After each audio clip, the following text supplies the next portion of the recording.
Welcome to Burlap Teachers. Enjoy the video.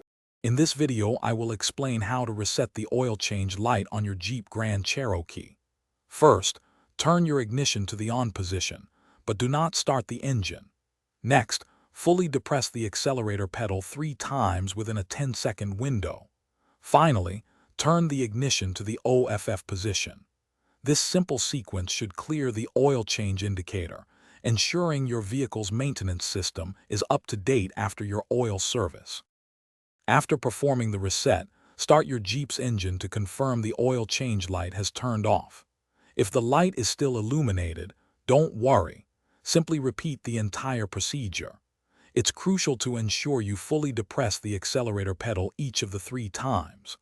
Sometimes, a slight hesitation or incomplete press can prevent the reset from registering correctly, so take your time and be precise. If you're still having trouble, here are a few troubleshooting tips. Make sure your Jeep is on a level surface and the parking brake is engaged. Also, ensure all doors are completely closed before you begin the reset sequence.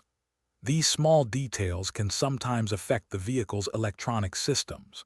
If the light remains on after multiple attempts, it might be wise to consult your owner's manual for specific model variations. While resetting the light is important, remember that regular oil changes are crucial for your Jeep Grand Cherokee's engine health. Always follow the manufacturer's recommended service intervals, typically every 5,000 to 10,000 miles, depending on your driving conditions and oil type.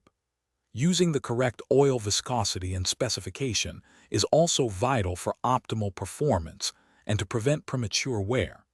Keep your engine running smoothly. Thanks for watching. Consider subscribing if this video helped you.